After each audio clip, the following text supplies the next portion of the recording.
Hello, good morning, good afternoon students. हम देख रहे थे पार्ट 10वां ठेस। यहाँ तक देखे थे कि जब सिरचन को पान खाते चाची अवाक हो गई तो सिरचन ने चाची सिरचन को घूर कर देखने लगी। तब सिरचन ही छोटी चाची को कहता है कि मुझे अपने डिबिया में से गम कौवा जर्दा खिलाना, बहुत दिन हो गए हैं। इतना बोलकर उसका गुस्सा कम करने का प्रयत्न करता है। अब देखेंगे हम आगे का। चाची कई कारणों से जली भुनी रहती थी सिरचन से। जली भुनी यानी बहुत ज़्यादा गुस्से में रहना, उसको बार बार निगलेक्ट करते रहना, उसको एक साइड छोड़ देना। गुस्सा उतारने का ऐसा मौका फिर नहीं मिल सकता। झनकती हुई बोली, तुम्हारी बड़ी हुई जीभ में आग लगे। घर में भी पान और गम कौवा जर्दा खाते हो, चटोर कही के। देखो उसको क्या बोल रही थी सिरचन को चाची कि उसको सिरचन पे बहुत ज़्यादा गुस्सा था चाची को। तो अब चाची को ऐसा लग रहा कि बहुत अच्छा मौका मिल चुका है, अब इस मौके में सिरचन की अच्छी अपन ने खाल उतारनी चाहिए। इसलिए सिरचन से कहती है, झनकती हुई बोली यानी बहुत गुस्से में बोली, तुम्हारी बड़ी हुई जीभ में आग लगे। क्या बोल रहा है? आग लगे यानी इतना तुमको खाने को हो ना, तो ये हमारे से क्यों मांगते हो, इसलिए गुस्से में बोल रही हो। घर में भी पान और गम कौवा जर्दा खाते हो, घर में भी तुमको इतना अच्छा खाने को मिलता है क्या? यहाँ पे आ रहे बड़े चटोर बन के वो उसको बोले जा रही थी। मेरा कलेजा धड़क उठा, हो गया सत्यानाश। अभी इसको भी बुरा लगने लगा कि मैंने फालतू बोला करके। अब ये इसको भी थोड़ा सा अच्छा नहीं लगा। बस सिरचन की उंगलियों में सुतली के फंदे पड़ गए। मानो कुछ देर तक वो चुपचाप बैठा, पान को मुंह में घुलाता रहा। फिर अचानक उठकर पिछवाड़े पिक थुक आया। पिक थुक क्या ना, इसका मतलब जो पान खाने के बाद में मुंह में थुक्का जमा हो जाता है, उसको बाहर जाकर थुक पिछवाड़े पिछले के भाग में, जैसा घर का सामने का भाग होता है वैसा पीछे का भी भाग होता है, उसको पिछवाड़ा बोलते हैं। तो वहाँ पर गया और उसने मुँह में का थुक कर आ गया। अपनी छुरी हंसिया वगैरह समेट संभाल कर झोले में रखे। टंगी हुई अधूरी चीख पर एक निगाह डाली और हनहनाता हुआ आंगन से बाहर निकल गया। हनहनाता हुआ, बड़बड़ करता हुआ, उसको बुरा लग रहा था, इसलिए वहाँ से सामान अपना जमा किया और बाहर निकल गया। मानू कुछ नहीं बोली, चुपचाप अधूरी चीख को देखती रही। सातों तारे मंद पड़ गए।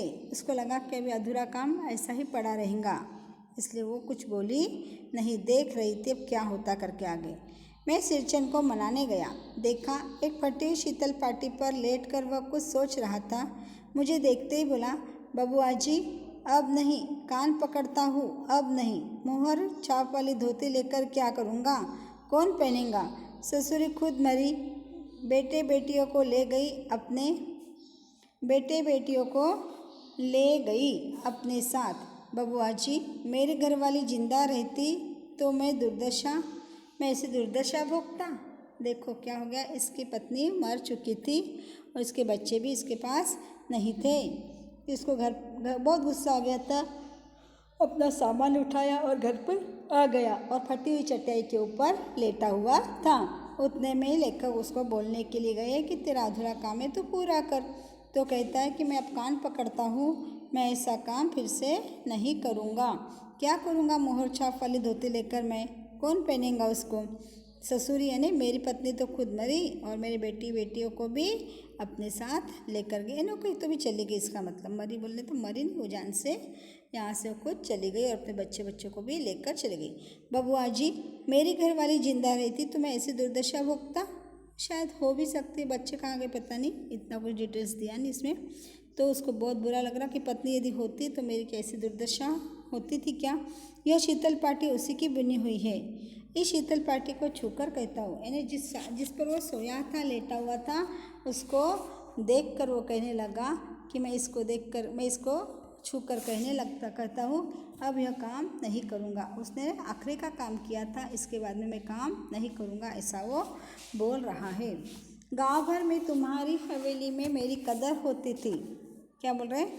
तुम्हारी हवेली में पहले मेरी कदर होती थी, लेकिन आजकल क्या होता है? अब क्या? पहले कदर होती थी, अब क्यों नहीं हो रही है? मैं चुपचाप वापस लौट आया। समझ गया कलाकार के दिल में ठेस लगी है, वह नहीं आ सकता। किसको ठेस लगी? आदमी को, सिरचन को ठेस नहीं लगी, उसके कला को ठेस लगी है। और कलाकार को एक बार ठेस लग जाती है तो वो फिर से अपना काम नहीं ले रहा है। बहुत उसको बुरा लगा।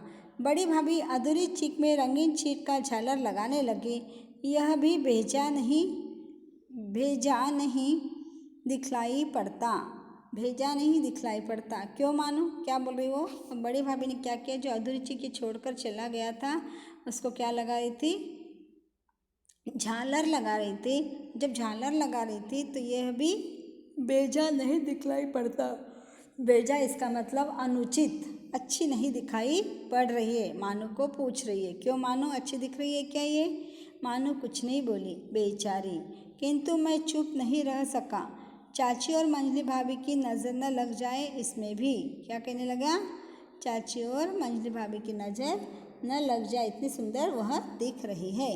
मानू को ससुराल पहुंचाने मैं ही जा रहा था। कौन कह रही है? लेखक कह रहे कि मानू को ससुराल पहुंचाने मैं ही जा रहा था।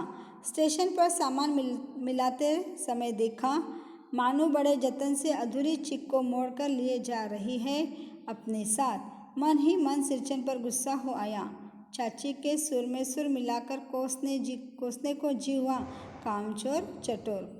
चाची के सुर में सुर मिलाकर, यानी चाची जो बोल रही थी सिरचन को, वो बात उसको पसंद आई, सच बोल रही थी वह चाची। ऐसा बोलकर उसको ऐसा लगता कि मैं भी सिरचन को कुछ गालियाँ दे दूँ, उसके सुर में सुर मिला दूँ, ऐसा उसको लगने लगा। और उसको ने भी उसको क्या कहा? कामचोर कही काम। गाड़ी आई, सामान चढ़ाकर मैं दरवाज़ा बंद कर रहा था कि प्लेटफॉर्म पर दौड़ते हुए सिरचन पर नज़र पड़ी। बबुआ जी, उसने दरवाजे के पास आकर पुकारा। अब देखो, ये जा रहे थे मानू को छोड़ने, ट्रेन छूटने वाली थी। दरवाजे के पास में वो खड़ा था दरवाज़ा लगाने के लिए। उतने में उसको कौन दिखाई दिया? सिरचन स्टेशन पर, रेलवे स्टेशन पर दौड़ता दौड़ता आया। क्या है? मैंने खिड़की से गर्दन निकालकर झिड़की के स्वर में कहा। झिड़की के गुस्से से? अब काय के लिए आया यहाँ पे? जब तो काम अधूरा छोड़ के गया, अब क्यों आया है? सिरचन ने पीठ पर लदे हुए बोझ को उतारकर मेरी ओर देखा। दौड़ता आया हूँ। दरवाज़ा खोलिए। मानू दीदी कहाँ है? एक बार देखूँ। क्या कह रहा वो? मैं मानू दीदी के लिए आया हूँ, एक बार मुझे देखने दो और मानू दीदी को मुझे मिलने दो। मैंने दरवाज़ा खोल दिया। सिरचन दादा, इतना मानू ही बोल सकी। खिड़की के पास खड़े होकर सिरचन ने हकलाते हुए कहा, यह मेरी ओर से सब चीज़ें हैं दीदी। शीतल पाटी, चीक और एक जोड़ी आसनी कुश की। गाड़ी चल पड़ी। देखो, इसने घर पे काम पूरा हुआ नहीं तो अपने खुद के घर पर बैठकर पूरा सामान बनाया और मानू दीदी के लिए स्टेशन पर आकर उसको देने लगा और कह रहा है कि मानू दीदी, आने में थोड़ी सी देरी हो गई है, मुझे माफ़ करो और ये सब चीज़ें हैं आपके लिए मैंने लाया हूँ। क्या क्या इसमें? शीतल पाटी है, चीक और एक जोड़ी आसनी कुश की भी है। मानू मोहर चपल धोती का दाम निकाल कर देने लगी। सिरचन ने जीभ को दांत से काटकर दोनों हाथ जोड़ दिए, यानी जीभ दांत में ली और कहने लगा। मानू फूट फूट कर रो रही थी। मैं बंडल को खोलकर देखने लगा। ऐसी कारागिरी, ऐसी बारीकी, रंगीन सुतलियों के फंदों का ऐसा काम पहली बार देखा था।